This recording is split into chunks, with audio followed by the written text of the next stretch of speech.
Hi, it's Jeff with MedMart. I'm a project expert here, and I'm going to be looking at the unboxing of the Joerns Hoyer Advance E.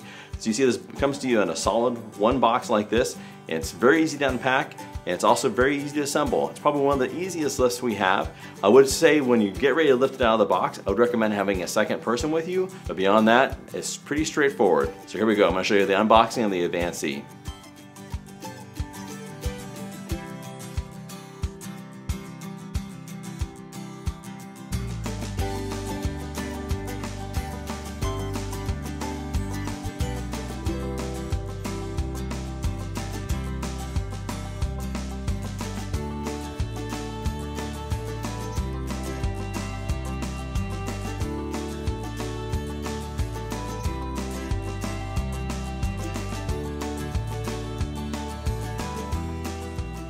As you can see, that was fairly easy to get out of the box. Everything was pretty much assembled, ready to go. Probably one of the easiest unpackings I've seen of a lot of products. So the last two things I brought out was my instructions and also my certificate. And inside the box is my hand controller, hand pendant, and the battery. So everything else is pretty much ready to go. I'm gonna start by removing some of the packing. Just know when you go to unfold the lift itself and get ready for use, I do wanna put the brakes on, which makes it a little bit easier. Again, it may be helpful to have a second person. I've set this up a lot and unfolded and done this demo a lot with this lift, so I'm comfortable taking it by myself. Just make sure you lock it first before you stand up the lift the rest of the way. So here we go.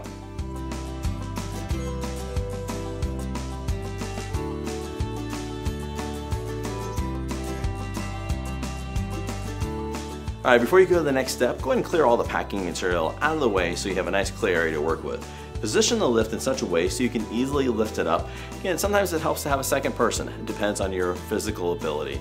But I have my battery and my two cables now that are in the box. One is the hand pendant and the other one controls the motor connection to the actual unit itself on the lift. So now I'm gonna go ahead and clear everything out, stand it up, and I'm gonna show you how the lift can stand up on its own as a tripod and what you have to do for the next step.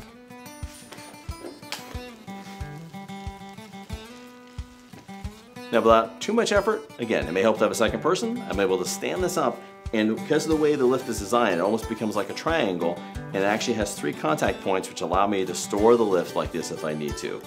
In order to unassemble it now, or open it up and get ready for use, there's a bungee cord that is kind of tight around the base of the legs. That's just what it uses for storage.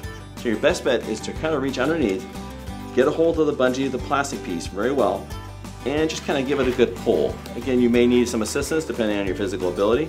Just don't let it snap out of your hand, and it kind of retracts up to the top and it stays stored up here. That way it's ready for use the next time you fold up your lift. So at this point now I'm going to go ahead and lower the lift. Before you try to lift up the mast, you want to make sure you lock the brakes. That way the lift doesn't roll away from you.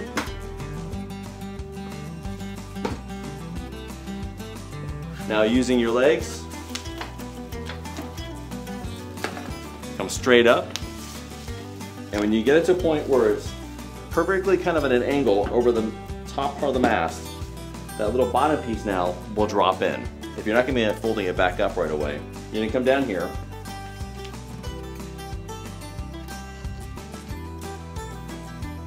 If you notice, I just kind of kept counter tightening both of them, so you're going to go clockwise with both until you get a little bit of a secure fit, and that way that makes the tougher part of the mast just a little more.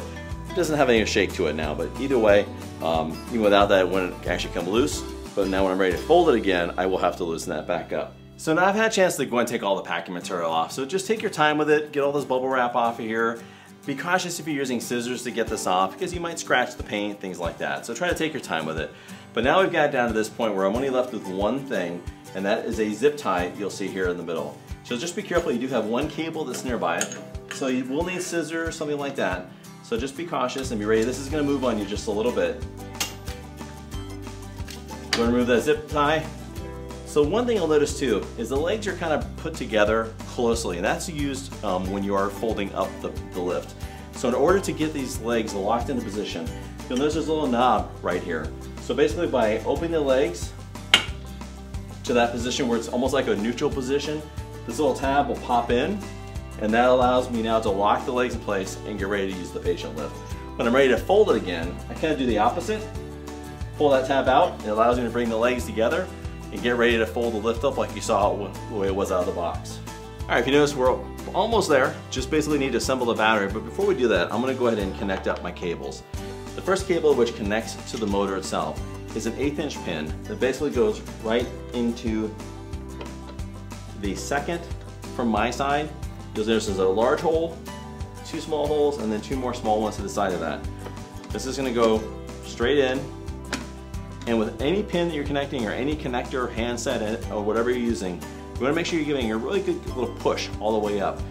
Sometimes one little trick is to take a little Perel and put it just around the outside of this ring here, if you need a little more assistance getting up there, but basically you wanna really do a nice firm push and make sure that it is seated all the way up inside here well. So the next step is now connecting our hand pendant. So your plastic is off. Now you're gonna basically find your little notch here, which helps me line it up perfectly with the pins that are inside here. You wanna be careful on this that you don't jam this in there the wrong way. Again, just kind of line it up. Make sure it starts to slide in easily, and then I wanna give it a good push.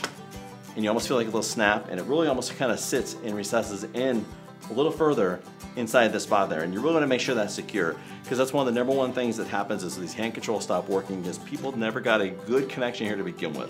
So you wanna make sure that's nice and secure. When you're ready to use the charger cord, I'm gonna leave this plastic on for the moment, but the same thing, you can just kind of take it off and slide over the one end.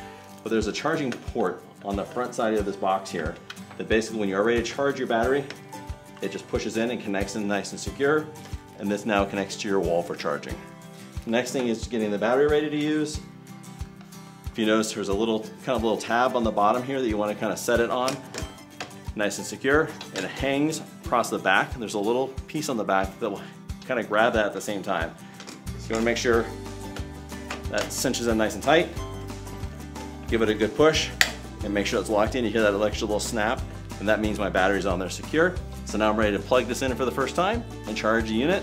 So that's pretty much all there is in setting up the Advance 340E. Honestly, it took me longer to undo all the packing and all the plastic that's on this, but that's all there to protect it during shipping. The longest part is also just getting the cords hooked up, making sure everything's assembled correctly, the mast is tightened. If you have any questions about that process, give us a call here at MedMart.